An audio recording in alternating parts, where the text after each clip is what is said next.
Radio activity Discovery, এইটা নিয়ে আজকের আলোচনা, তেজস্ক্রিয়তার ইতিহাস।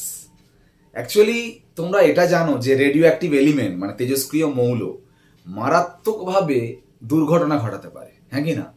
তো আলফা বিটা গামা এইসব রশ্মিগুলো যে বেরোয়, তো সেটা দুর্ঘটনা ঘটাতে পারে। এখন এই যে দুর্ঘটনা ঘটাতে পারে একটা রেডিও অ্যাক্টিভ এলিমেন্ট, এই তেজস্ক্রিয় মৌলের আবিষ্কারও হয়েছিল অ্যাকচুয়ালি দুর্ঘটনার মাধ্যমে। মানে তুমি বলবে দুর্ঘটনার মাধ্যমে আবিষ্কার, অ্যাকচুয়ালি তাই। যদি আমি টোটাল তেজস্ক্রিয়তা সম্পর্কে আমি তোমাকে বলি এক এক করে, প্রথমেই আমাকে আসতে হবে বেকারেলে আসতে হবে। প্রথমেই দেখো আছে অলরেডি বেকারেল, ইনি হচ্ছেন হেনরি বেকারেল, অনেকে জানো, ঠিক আছে? তো ইনি অ্যাকচুয়ালি পদার্থবিদ ছিলেন।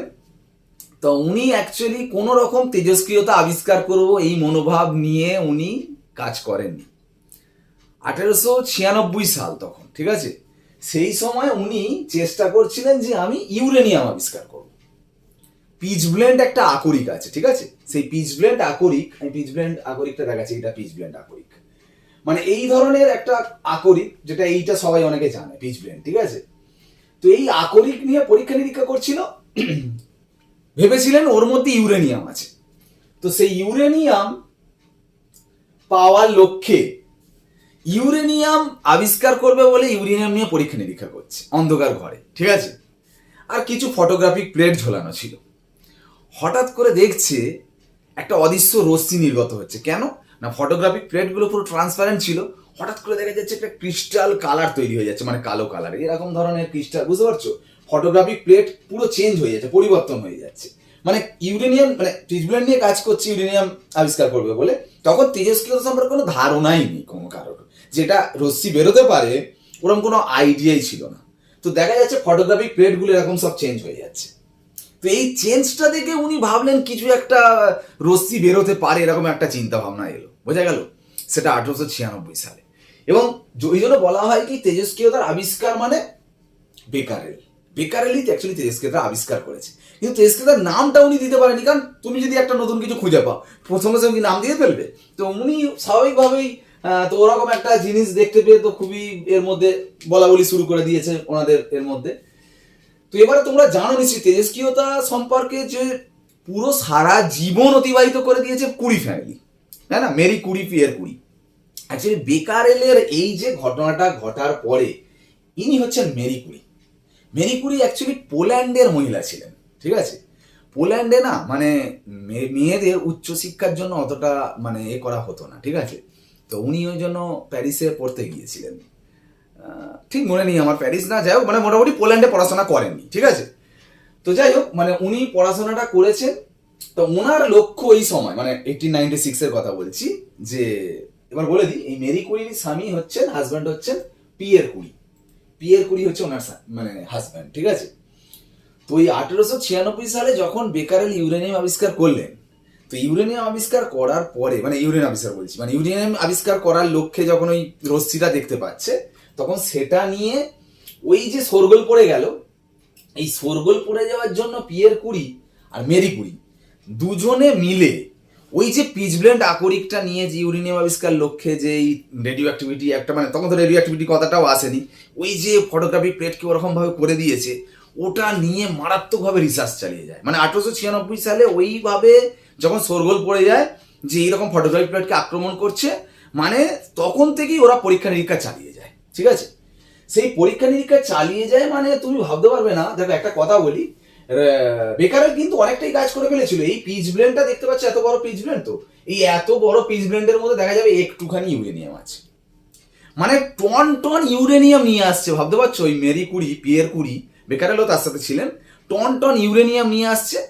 ইউরেনিয়াম নিয়ে এসে এসে কাজ করছে।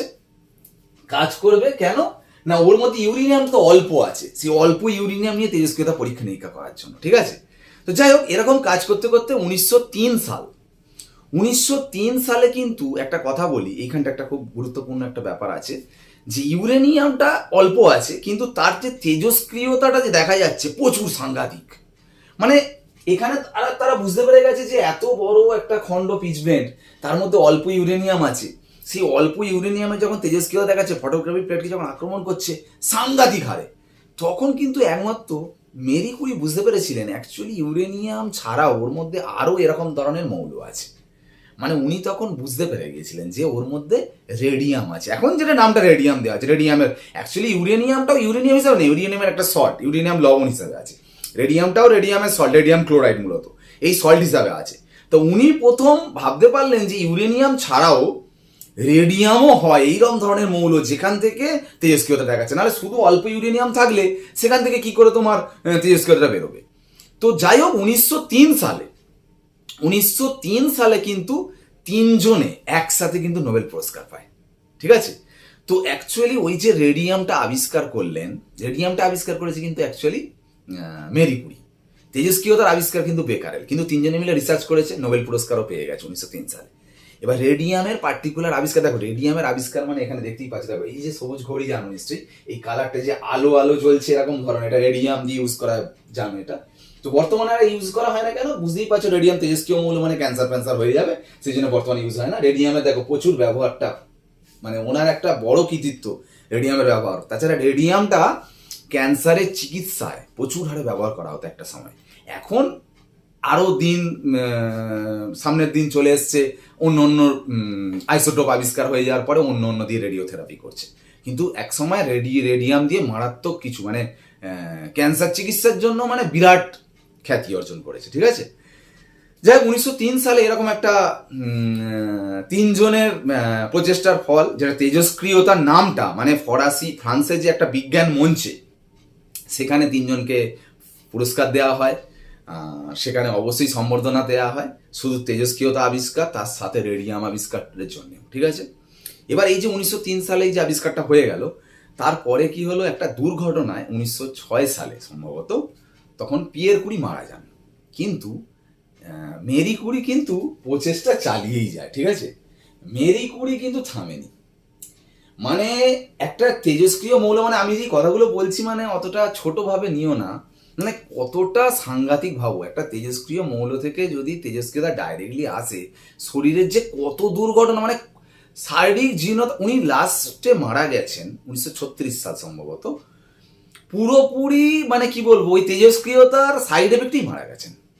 এবং 1906 সালে হাজব্যান্ড মারা যাওয়ার পরেও উনি কিন্তু পুরো ফুললি নিয়োগ হয়ে গেছে ওই তেজস্ক্রিয়তা নিয়ে রিসার্চ করে গেছেন, ঠিক আছে। তো তেজস্ক্রিয়তা নিয়ে রিসার্চ করে গেছেন 1911 সালে। রেডিয়াম ক্লোরাইড তো ওই পিচব্লেন্ডের মধ্যে আছে, ইউরেনিয়ামের সল্টও আছে।